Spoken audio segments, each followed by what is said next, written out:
ان اللہ و ملائکتہ یصلون علی النبی یا ایھا الذین آمنوا صلوا علیہ وسلموا تسلیما صلوا علی الحبیب الصلاۃ والسلام علیک یا رسول اللہ وعلی آلک واصحابک یا حبیب اللہ الصلاۃ والسلام علیک یا نبی اللہ وعلی آلک واصحابک یا نور اللہ سبحان ربک رب العزۃ عما یصفون وسلام علی المرسلین والحمد للہ رب العالمین والصلاۃ والسلام علی سید المرسلین اما بعد فاعوذ باللہ من الشیطان الرجیم بسم اللہ الرحمن الرحیم۔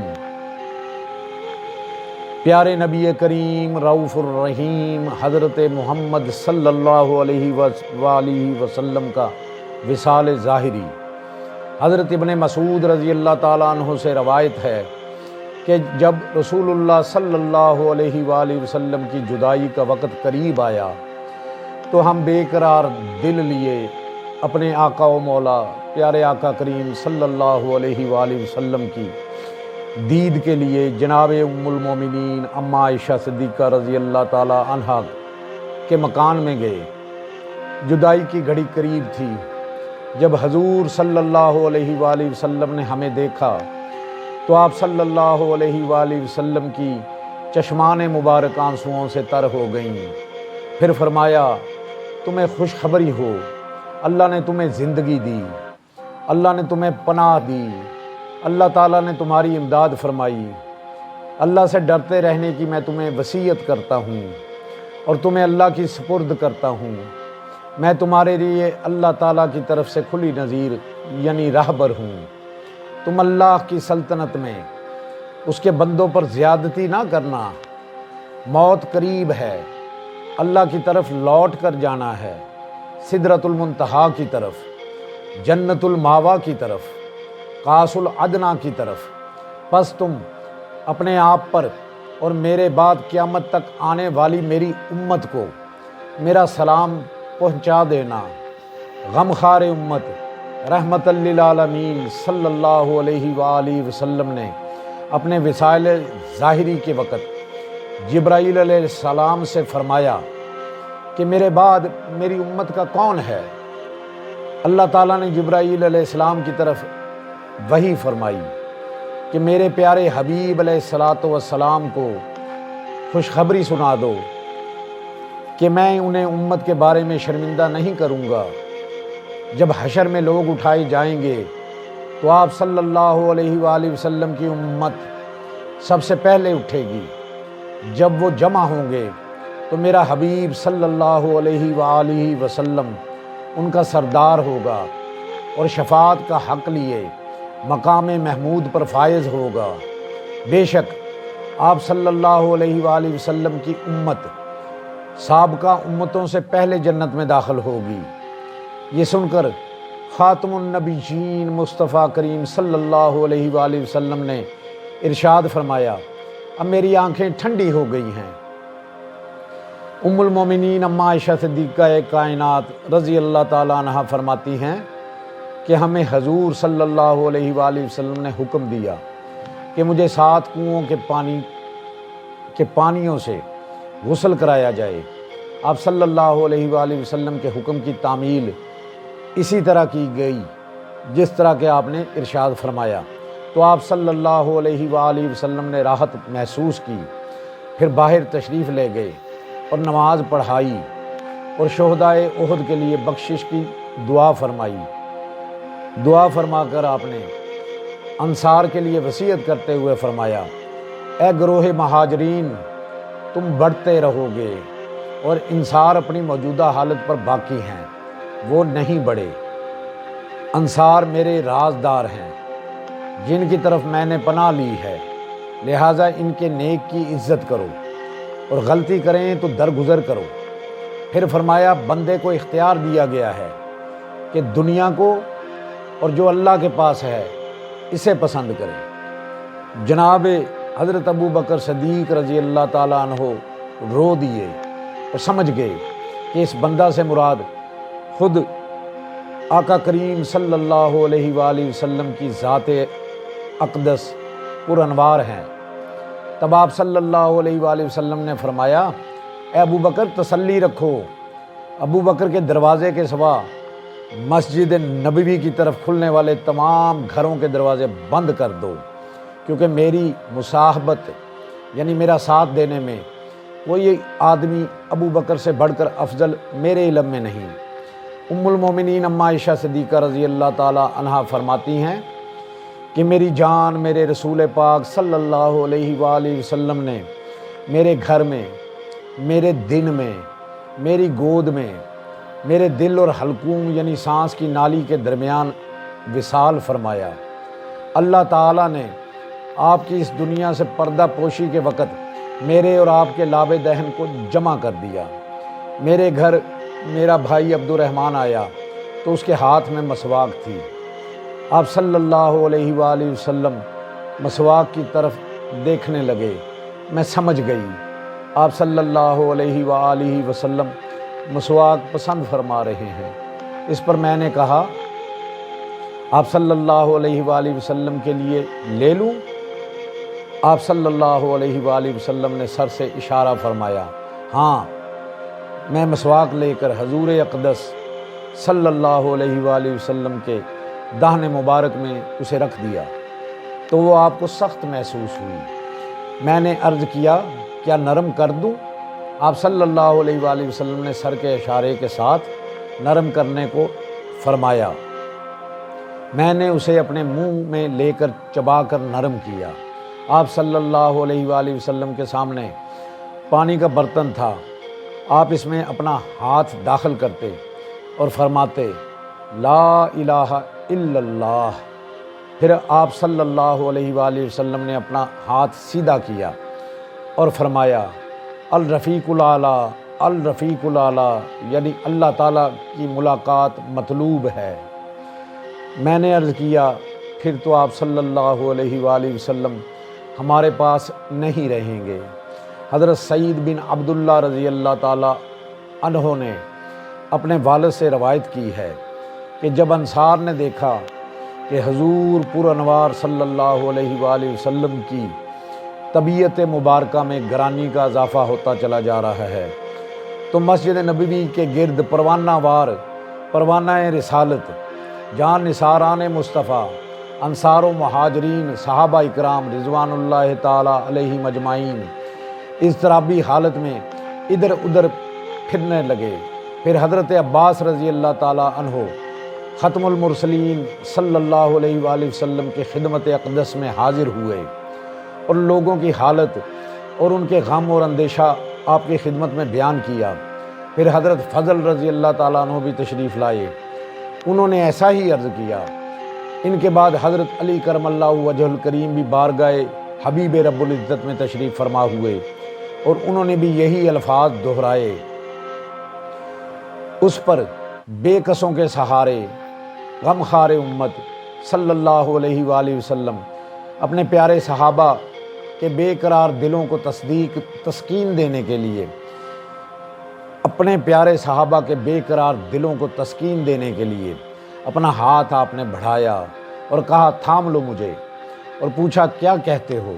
عرض کیا یا رسول اللہ صلی اللہ علیہ وآلہ وسلم، ہمیں آپ صلی اللہ علیہ وآلہ وسلم کے وصال فرمانے کا ڈر ہے۔ آپ حضرت علی رضی اللہ تعالیٰ عنہ اور حضرت فضل رضی اللہ تعالیٰ عنہ کا سہارا لے کر چلے۔ حضرت عباس رضی اللہ تعالیٰ عنہ آپ کے آگے آگے تھے۔ آپ نے اپنے سر انور پر پٹی باندھ رکھی تھی اور پاؤں سے لکیر سی بنتی جا رہی تھی۔ آخرکار آپ صلی اللہ علیہ وآلہ وسلم منبر کی نچلی سیڑھی پر بیٹھ گئے۔ صحابہ اکرام رضوان اللہ تعالیٰ علیہ مجمعین اشکبار آنکھیں لیے آپ کے ارد گرد پروانہ وار جمع ہو گئے۔ آپ صلی اللہ علیہ وآلہ وسلم نے اللہ تعالیٰ کی حمد و ثنا کہہ کر فرمایا اے لوگو، مجھے معلوم ہوا ہے کہ تم میری موت کی بدولت خوف زدہ ہو، تم موت کو نہیں پہچانتے اور تم اپنے نبی کی موت کو اچھا نہیں سمجھتے، حالانکہ تمہارے نبی کی وفات کوئی حیرت کی بات نہیں۔ کیا میں نے تمہیں موت کی خبر نہیں دی اور خود تمہیں موت کی خبریں نہیں ملی؟ کیا مجھ سے پہلے کوئی نبی ہمیشہ زندہ رہا کہ میں بھی ہمیشہ زندہ رہوں؟ اسے جان لو کہ میں بھی اپنے رب سے ملنے والا ہوں اور تم بھی اس سے ملنے والے ہو۔ تمہیں مہاجرین اولین کے متعلق نیکی کی وصیت کرتا ہوں، اور میں مہاجرین کو ایک دوسرے کی وصیت کرتا ہوں، کیونکہ اللہ تعالیٰ کا ارشاد ہے، قسم ہے زمانہ کی، تحقیق انسان نقصان میں ہے، مگر وہ لوگ جو ایمان لائے اور نیک عمل کیے اور حق کی ایک دوسرے کو وصیت کرتے رہو۔ اور تمام امور اللہ تعالیٰ کے حکم سے ہیں۔ کسی معاملہ کے دیر ہونے پر جلدی نہ کرنا، اللہ تعالیٰ کسی کی جلد بازی کی وجہ سے جلدی نہیں کرتا۔ جس نے اللہ تعالیٰ پر غلبہ پانے کی کوشش کی وہ خود ہی مغلوب ہو گیا، جس نے اللہ تعالیٰ کو دھوکہ دینے کی کوشش کی وہ خود دھوکہ میں رہے گا۔ پس تم اس بات کے قریب ہو کہ اگر تمہیں والی بنایا جائے تو تم زمین میں فساد کرو گے اور قطع رحمی کرو گے، اور میں تمہیں انصار کے بارے میں نیکی کی وصیت کرتا ہوں، کیونکہ یہ وہی ہیں جنہوں نے تمہیں اپنے گھروں میں ٹھہرایا اور تم سے پہلے ایمان لائے، لہٰذا تم ان سے نیکی کرو، کیونکہ انہوں نے پھلوں میں بھی تمہارا حصہ رکھا۔ کیا انہوں نے تمہیں گھروں میں نہیں بسایا؟ کیا انہوں نے تمہیں اپنی جانوں پر ترجیح نہیں دی، حالانکہ وہ خود تنگ دست تھے؟ باخبر رہو، جو شخص اس بات کا والی بنایا جائے کہ وہ دو آدمیوں میں فیصلہ کرے، پس چاہیے وہ ان کے نیک کو قبول کرے اور ان کے برے سے درگزر کرے۔ باخبر ہو جاؤ، ان پر خود کو ترجیح نہ دو۔ باخبر، میں تمہارے لیے پہلے جانے والا ہوں اور تم سے ملنے والا ہوں۔ باخبر ہو جاؤ، تمہارے اترنے کی جگہ میرا حوض ہے۔ میرا حوض شام کے شہر بصرہ اور صنعاء یمن کے درمیانی فاصلے کے برابر ہے۔ اس میں کوثر کے پرنالے سے ایسا پانی جمع ہوتا ہے جو دودھ سے زیادہ سفید، مکھن سے زیادہ نرم اور شہد سے زیادہ میٹھا ہے۔ جس نے اسے پی لیا وہ کبھی بھی پیاسا نہیں ہوگا۔ اس کی کنکریاں موتیوں کی اور اس کی زمین مشک کی ہے۔ میدان حشر میں جو اس سے محروم رہا وہ تمام بھلائی سے محروم رہا۔ باخبر ہو جاؤ، جو یہ پسند کرتا ہے کہ کل میرے پاس آئے، اسے چاہیے کہ وہ ناجائز باتوں سے اپنی زبان اور ہاتھ کو روکے۔ حضرت عباس رضی اللہ تعالیٰ عنہ نے عرض کی، فدا کا ابی و امی یا رسول اللہ صلی اللہ علیہ وآلہ وسلم، قریش کے لیے وصیت فرمائیے۔ آپ صلی اللہ علیہ وآلہ وسلم نے فرمایا، میں اس بات کے لیے قریش کو وصیت کرتا ہوں کہ لوگ ان کی بھلائی ان کے بھلے کے لیے، ان کی برائی ان کے برے کے لیے ہے۔ اے قریش، لوگوں سے بھلائی کرو۔ اے لوگو، گناہ نعمتوں کو تبدیل کر دیتے ہیں اور حشمت کو بدل دیتے ہیں۔ جب لوگ نیک ہوں تو حاکم بھی نیک ہوں گے، اور جب لوگ نافرمانیاں کریں گے تو نافرمان قرار پائیں گے، یعنی ان کے حاکم ظالم ہوں گے۔ فرمان باری تعالیٰ ہے، اور اس طرح ہم بعض ظالموں کا ولی بوجہ ان کے اعمال کے بنا دیتے ہیں۔ حضرت ابن مسعود رضی اللہ تعالیٰ عنہ سے روایت ہے کہ حضور صلی اللہ علیہ وآلہ وسلم نے سیدنا ابو بکر صدیق رضی اللہ تعالیٰ عنہ سے فرمایا، ابو بکر پوچھو۔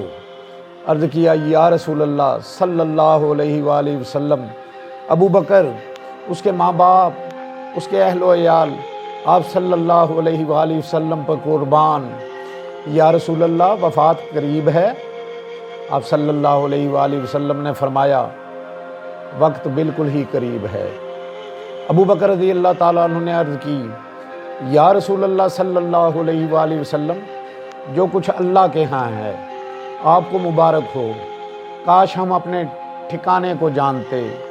حضور صلی اللہ علیہ وآلہ وسلم نے فرمایا، اللہ کی طرف، سدرۃ المنتہا کی طرف، پھر جنت الماوا کی طرف، شراب طہور کے بھرے ہوئے جام جہاں رکھے ہیں، اس طرف فردوس اعلیٰ کی طرف، رفیق اعلیٰ مبارک عیش نصیب کی طرف، خلیفۃ رسول بلا فصل جناب حضرت ابو بکر صدیق رضی اللہ تعالیٰ عنہ نے ہاتھ باندھ کر عرض کیا، اے اللہ کے نبی صلی اللہ علیہ وآلہ وسلم، آپ کے غسل کے لیے انتظام کس کا ہوگا؟ فرمایا میرے قریبی اور ان کے قریبی۔ پھر جناب ابو بکر صدیق رضی اللہ تعالیٰ عنہ نے دست بدستہ عرض کی، ہم آپ کو کن کپڑوں کا کفن دیں؟ آپ صلی اللہ علیہ وآلہ وسلم نے فرمایا، میرے ان کپڑوں یمنی چادر اور سفید مصری چادر میں۔ پھر ابو بکر رضی اللہ تعالیٰ عنہ نے عرض کیا، ہم آپ صلی اللہ علیہ وآلہ وسلم کی نماز جنازہ کیسے پڑھیں؟ چنانچہ ہم سب بے اختیار رو پڑے اور آپ صلی اللہ علیہ وآلہ وسلم بھی رو دیے اور فرمایا، ٹھہرو، اللہ تعالیٰ تمہیں معاف کرے اور تمہیں اپنے نبی سے پیار کی بہتر جزا دے۔ جب تم مجھے غسل دے لو، کفن پہنا لو، مجھے میرے اسی گھر میں میری چارپائی پر میری قبر کے کنارے رکھ دینا اور پھر مجھے تنہا چھوڑ کر باہر نکل جانا۔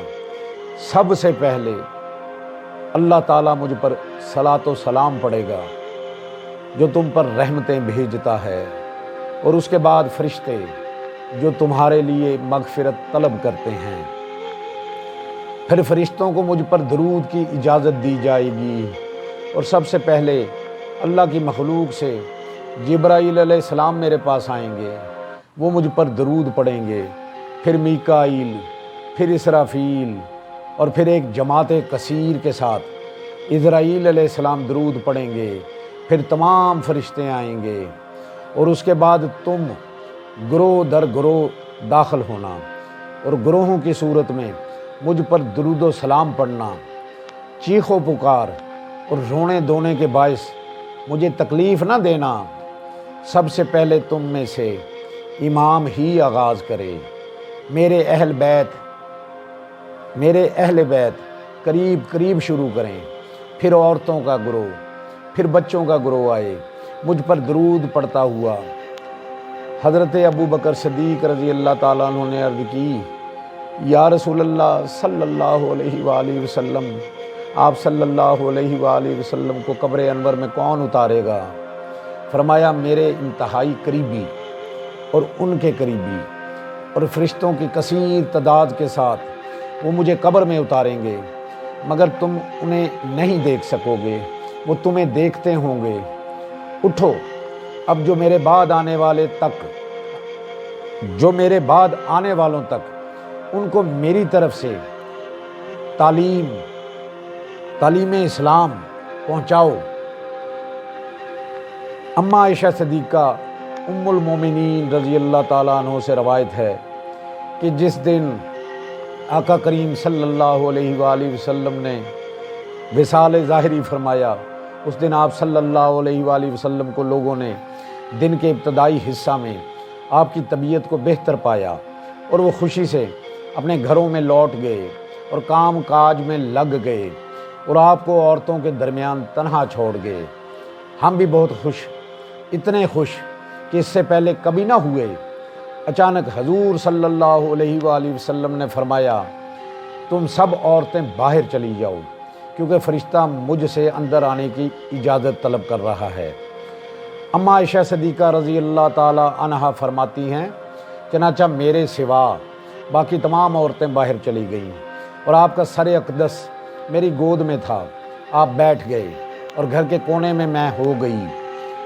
اس فرشتہ نے طویل سرگوشی کی، پھر حضور صلی اللہ علیہ وآلہ وسلم نے مجھے بلایا اور اسی طرح سر مبارک میری گود میں رکھ دیا۔ عورتوں سے فرمایا، اندر آ جاؤ۔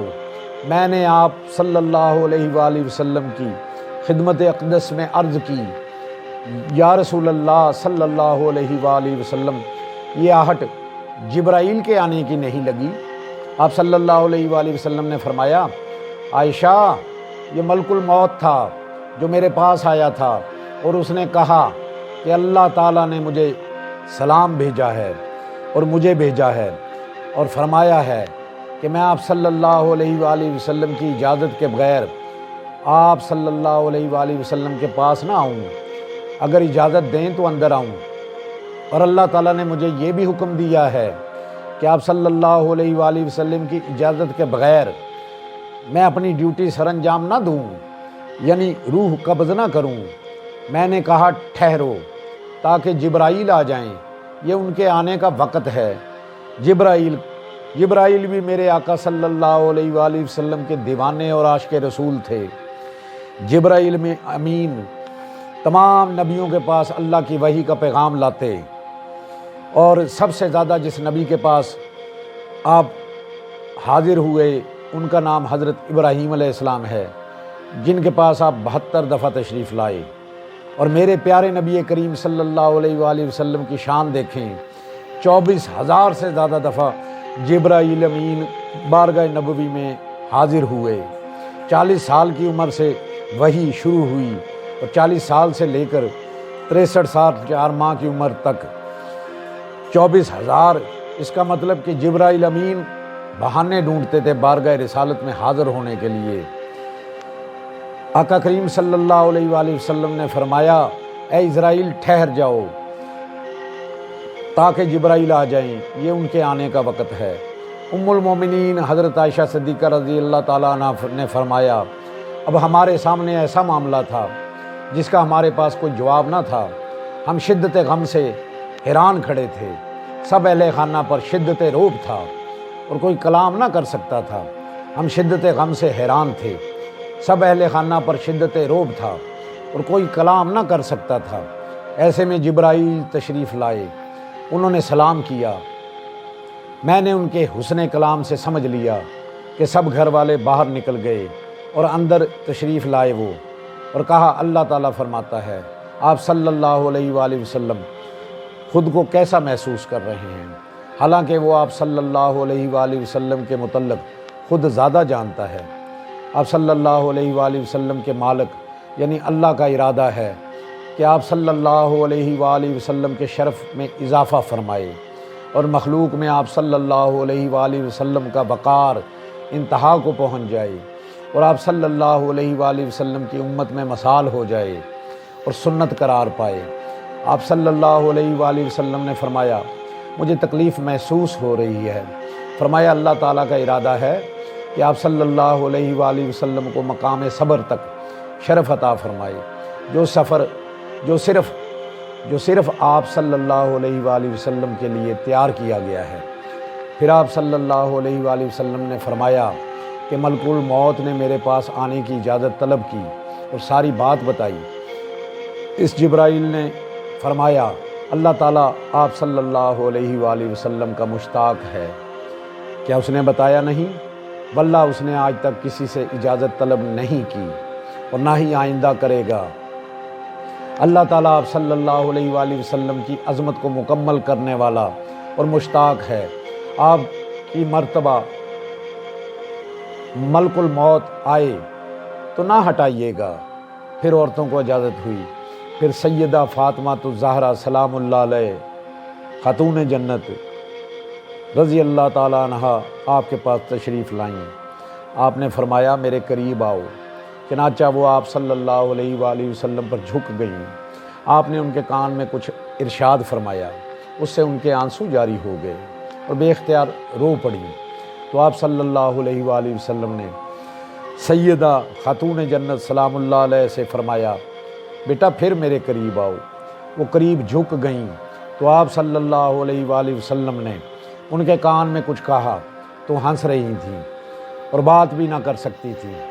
ہم نے عجیب بات دیکھی تو پوچھا تو انہوں نے بتایا کہ حضور صلی اللہ علیہ وآلہ وسلم نے فرمایا، میرا آج وصال ہو رہا ہے، لہٰذا میں رو پڑی۔ پھر فرمایا کہ میں نے اللہ کے حضور دعا کی کہ میرے اہل میں سے سب سے پہلے تمہیں مجھ سے ملا دے، لہٰذا میں خوش ہوئی۔ سیدہ فاطمہ الزہرا سلام اللہ علیہ رضی اللہ تعالی عنہا نے دونوں بیٹوں سرداران نوجوان جنت جناب حسن اور حسین کو آپ کے قریب کیا اور آپ نے انہیں بوسہ دیا۔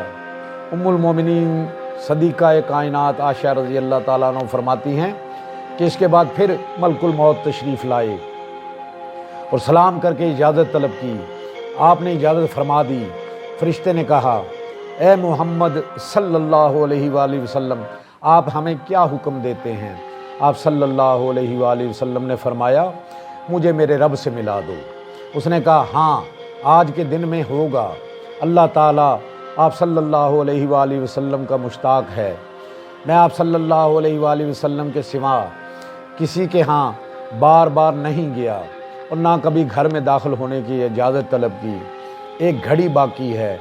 وہ کاشانہ نبوت سے باہر نکلے تو جبرائیل علیہ السلام تشریف فرما ہوئے اور کہا یا رسول اللہ صلی اللہ علیہ وآلہ وسلم السلام علیکم، یہ آخری موقع ہے کہ میں زمین پر اترا ہوں، اب وحی لپیٹ دی گئی ہے اور سلسلہ وحی منقطع کر دیا گیا ہے اور دنیا لپیٹ دی جائے گی۔ میرے آقا، دنیا میں میرا آپ صلی اللہ علیہ وآلہ وسلم کے پاس ہی آنا تھا، آپ صلی اللہ علیہ وآلہ وسلم کے بغیر اب مجھے دنیا میں آنے کی کوئی حاجت نہیں، اب میں اپنے مقام پر ہی رہوں گا اور کہیں نہیں جاؤں گا۔ اللہ کی قسم، جس نے محمد الرسول صلی اللہ علیہ وآلہ وسلم کو نبی برحق بنایا، پھر جناب اسرائیل علیہ السلام سے غم خار امت نے وعدہ لیا کہ میرے ساتھ وعدہ کرو کہ میری امت کو جان کنی کے وقت تم تکلیف نہ دو گے۔ پھر اسرائیل علیہ السلام نے پاک نبی سے وعدہ کیا کہ یا رسول اللہ صلی اللہ علیہ وآلہ وسلم، میں آپ کے غلاموں کے ساتھ انتہائی نرمی سے پیش آؤں گا اور ان کی جان خوشبو کی طرح لے جاؤں گا۔ پھر آپ سے اجازت ملنے پر جناب اسرائیل علیہ السلام نے اپنا کام شروع کیا۔ اماں عائشہ صدیقہ رضی اللہ تعالیٰ عنہ ارشاد فرماتی ہیں کہ پھر میں حضور صلی اللہ علیہ وآلہ وسلم کے پاس گئی، آپ کا سرو انور اپنے سینے پر رکھ کر اسے تھام لیا، آپ پر غنودگی سی طاری ہونے لگی، آپ کی پیشانی مبارک سے پسینہ ٹپکنے لگا۔ میں نے ایسا پسینہ اس سے قبل رخ انور مصطفیٰ صلی اللہ علیہ وآلہ وسلم پر کبھی نہ دیکھا تھا۔ پھر یہ پسینہ بہنے لگا، اس پسینہ کی عمدہ خوشبو جیسی میں نے کسی چیز میں نہ پائی۔ میں نے حضور صلی اللہ علیہ وآلہ وسلم کی خدمت میں اس وقت عرض کیا جب ذرا افاقہ ہوا کہ میرے ماں باپ آپ پر فدا ہوں، یہ پسینہ کیوں جاری ہوا ہے؟ آپ صلی اللہ علیہ وآلہ وسلم نے ارشاد فرمایا اے عائشہ، صاحب ایمان کی جان پسینہ سے نکلتی ہے اور کافر کی جان اس کے جبڑوں سے گدھے کی سانس کی طرح نکلتی ہے۔ پھر ہم سب گھبرا گئے اور اپنے گھر والوں کی طرف آدمی بھیجا۔ جب سب سے پہلا آدمی جو ہمارے پاس آیا وہ میرا بھائی تھا جسے میرے والد صاحب نے بھیجا تھا، اور حضور صلی اللہ علیہ وآلہ وسلم کو نہ پایا۔ حضور صلی اللہ علیہ وسلم نے کسی کی آمد سے قبل مردوں کو روک دینے میں اللہ تعالیٰ کی یہ حکمت تھی کہ اس وقت جبرائیل اور میکائیل حضور صلی اللہ علیہ وآلہ وسلم کی خدمت اقدس میں تھے۔ آپ کو کامل اختیار دیا جا رہا تھا۔ آپ صلی اللہ علیہ وآلہ وسلم جب بھی کلام کرتے تو فرماتے نماز نماز، جب تک تم اس سے وابستہ رہو گے سلامت رہو گے، یعنی جب تک تم نماز پڑھتے رہو گے ہمیشہ ایک دوسرے کے مددگار رہو گے۔ پھر فرمایا نماز نماز۔ آپ صلی اللہ علیہ وآلہ وسلم یہ وصیت کرتے ہوئے کہ نماز کو نہیں چھوڑنا، اس کی مقرر تاکید کرتے ہوئے دنیا عالم سے پردہ پوش ہو گئے۔ صدیقہ کائنات عائشہ صدیقہ رضی اللہ تعالیٰ عنہ کا ارشاد ہے کہ حضور نبی کریم صلی اللہ علیہ وآلہ وسلم نے بروز پیر، چاشت، دوپہر کے درمیانی وقت میں وصال فرمایا۔ ان للہ و انا الیہ راجعون۔ سیدہ فاطمہ الزہرا سلام اللہ علیہ ارشاد فرماتی ہیں کہ سوموار کو میں نے تنہا مصیبت نہیں دیکھی، واللہ اس دن امت پر بہت سے مصائب ملے ہیں۔ ام المومنین صدیقہ کائنات عائشہ صدیقہ رضی اللہ تعالیٰ عنہ کا ارشاد ہے جب رسول صلی اللہ علیہ وآلہ وسلم کا وصال ہوا تو لوگوں کا ہجوم ہو گیا، رونے کی آوازیں آنے لگیں۔ فرشتوں نے 2 کپڑوں میں حضور صلی اللہ علیہ وآلہ وسلم کو لپیٹ دیا مسلمانوں کا آپ صلی اللہ علیہ وآلہ وسلم کے وصال کے متعلق صحابہ اکرام میں فرط غم کی وجہ سے اختلاف ہوا۔ کسی نے غم کے جذبات میں کہہ دیا کہ حضور صلی اللہ علیہ وآلہ وسلم کی وفات نہیں ہوئی۔ صحابہ اکرام کی غم سے زبانیں بند ہو گئیں، کافی دیر کے بعد بول سکے۔ الغرض مسلمانوں پر یہ عجیب کیفیت تھی، پہاڑ ٹوٹ گیا۔ حضرت عمر فاروق رضی اللہ تعالیٰ عنہ انہیں آپ کی وفات کا یقین نہ تھا۔ آپ نے اپنی تلوار میان سے باہر نکال لی۔ یہ سب شدت غم کے باعث تھا۔ حضرت علی کرم اللہ وجہہ الکریم غم کے مارے بیٹھ گئے۔ سید عثمان غنی ذو النورین رضی اللہ تعالیٰ عنہ تھے، ان کی غم سے زبان بند ہو گئی۔ مسلمانوں میں سے کسی ایک کا حال بھی حضرت ابو بکر صدیق رضی اللہ تعالیٰ عنہ اور حضرت عباس رضی اللہ تعالیٰ عنہ جیسا نہ تھا۔ اللہ تعالیٰ نے انہیں صبر کے ساتھ سچائی کی گفتگو کی توفیق عطا فرمائی۔ حضرت ابو بکر صدیق رضی اللہ تعالیٰ عنہ کے ارشاد سے جو تصدیقی موت سے متعلق صحابہ اکرام بہت گھبرائے۔ پھر حضرت عباس رضی اللہ تعالیٰ عنہ نے کہا، قسم ہے اس ذات کی جس کے سوا کوئی معبود نہیں، البتہ حضور صلی اللہ علیہ وآلہ وسلم موت کا مزہ چکھ کر اس دار فانی سے رخصت ہو گئے، اور آپ نے تمہیں اپنی موجودگی میں کیا یہ نہیں فرما دیا تھا، تحقیق تجھے بھی موت ہونا ہے اور تحقیق وہ بھی مرنے والے ہیں، پھر تحقیق تم قیامت کے دن اپنے رب سے جھگڑا کرو گے۔ حضرت ابو بکر صدیق رضی اللہ تعالیٰ عنہ کو حضور صلی اللہ علیہ وآلہ وسلم کے دنیا سے رخصت ہو جانے کی جب خبر ملی، یہ اس وقت ملی جب آپ بنو الحارث بن الخرج کے ہاں تھے۔ وہ آئے، حضور صلی اللہ علیہ وسلم کی خدمت میں حاضر ہوئے، آپ کی طرف دیکھا اور اشکبار آنکھوں سے جھک کر آپ صلی اللہ علیہ وآلہ وسلم کی پیشانی اور چہرہ بددعا کو بوسہ دیا۔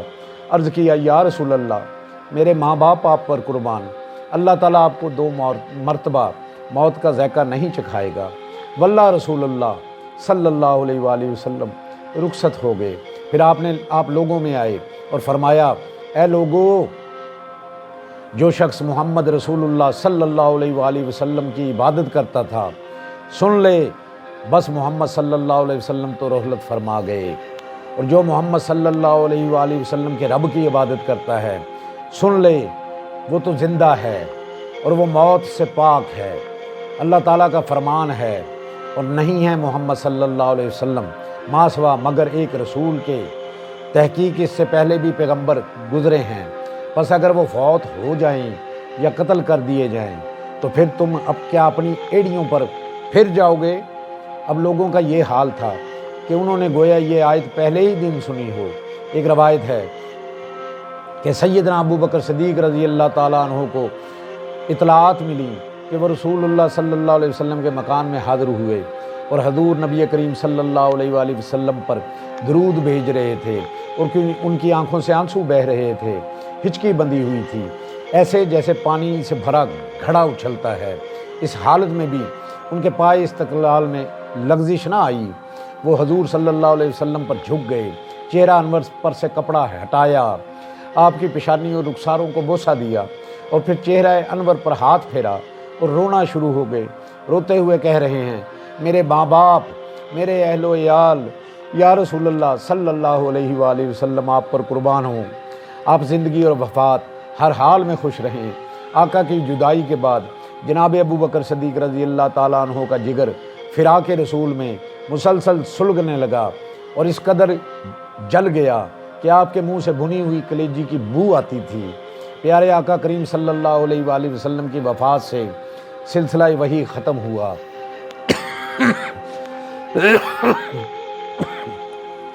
جو آپ سے پہلے انبیاء علیہ الصلوۃ والسلام کی وفات کے باوجود جاری تھا، لا ریب آپ پر وصف سے بالا تر ہیں اور رونے وغیرہ سے بدتر ہیں، اب باعث تسلی ہیں۔ آپ کا جود و کرم عام ہے، آپ کا وصال بھی آپ کے اپنے اثار سے ہے۔ اگر ہمارے رونے سے کچھ ہو سکتا تو ہم اپنی آنکھوں کا پانی رو رو کر خشک کر دیتے۔ جو چیز ہم سے جدا نہیں ہو سکتی وہ آپ کے غم اور آپ کی یاد ہے ہم بھی ہمیشہ برقرار نہیں رہتے۔ یا اللہ ہمارا یہ پیغام اپنے حبیب صلی اللہ علیہ وآلہ وسلم کی بارگاہ میں پہنچا دے۔ یا رسول اللہ صلی اللہ علیہ وآلہ وسلم، آپ اپنے رب کے ہاں ہماری شفاعت فرمائیے اور اپنے دل میں ہمارا خیال رکھیے۔ اگر آپ نے ہمیں سکون اور اطمینان کے اسباب نہ مہیا کیے ہوتے تو بوجہ غم کے ہم میں سے کوئی بھی اٹھ کر کھڑا ہونے کے قابل نہ ہوتا۔ یا اللہ اپنے نبی صلی اللہ علیہ وسلم کی خدمت اقدس میں ہمارے یہ جذبات پہنچا دے، ان کا فضل و کرم ہمارے شامل حال فرما۔ ہم اپنے ان جذبات کو، احساسات کے طفیل ہمیں رسول صلی اللہ علیہ وآلہ وسلم کے اسوہ حسنہ پر عمل پیرا ہونے کی توفیق بخش۔ اے اللہ تو ہمیں اپنے محبوب نبی کے تحفہ معراج نماز کی وقت مقررہ پر فکر و قدر کے ساتھ، لذت و سرور کے ساتھ پڑھنے کی توفیق دے۔ یا اللہ ہم تیرے حضور اپنے دامن امید پھیلائے التجا کرتے ہیں کہ ہماری لغزشوں کو نیکیوں میں تبدیل فرما دے۔ ایمان کا دامن تھامے ہوئے بارگاہ نبوت صلی اللہ علیہ وآلہ وسلم میں شرف یابی عطا فرما۔ اے خالق ارض و سما، تو ہی رحیم و کریم ہے، تو ہی ہماری دعاؤں کو سنتا ہے، ہماری دعا کو قبول فرما۔ یاد رکھیے عشق رسول صرف نعرے لگانے سے یا محبت رسول کے دعوے کرنے سے نہیں، بلکہ اپنے کردار کو فرامین مصطفیٰ صلی اللہ علیہ وآلہ وسلم، سنت مصطفیٰ صلی اللہ علیہ وآلہ وسلم کے سانچے میں ڈھالنے سے نصیب ہوگا کہ محمد سے وفا تو نے تو ہم تیرے ہیں، یہ جہاں چیز ہے کیا لوح قلم تیرے ہیں۔ ہر دم ہماری زبان پر ہو مدحت رسول کی، محشر میں ہو نصیب شفاعت رسول کی، گرے نہ کبھی زمانے کے شاہوں کے سامنے، دلوں میں بس رہی ہو محبت رسول کی۔ کوئی صدیق بن گیا، کوئی فاروق بن گیا، حاصل رہی جن کو بھی قربت رسول کی۔ ہم اسوہ رسول پر چلتے رہیں رفیق، ہر دم ہمارے عمل میں ہو سنت رسول کی۔ اللہ سے دعا ہے وہ ہمیں راہ حق پر چلنے کی، حق بات کہنے کی، سننے کی، اس پر عمل کرنے کی توفیق عطا فرمائے۔ ہم سب کی جان آقا کریم صلی اللہ علیہ وآلہ وسلم کا فرمان علی شان ہے، جو شخص میری امت میں نیکی پھیلائے، اچھی بات پہنچائے، اللہ اس سے پیار کرتا ہے، جنت اس کا مقدر ہے۔ جس کسی نے بھی دعا کے واسطے یا رب کہا، کر دے پوری آرزو ہر بے کس و مجبور کی۔ آمین بجاہ نبی الکریم الامین، وآخر دعواہم ان الحمدللہ رب العالمین۔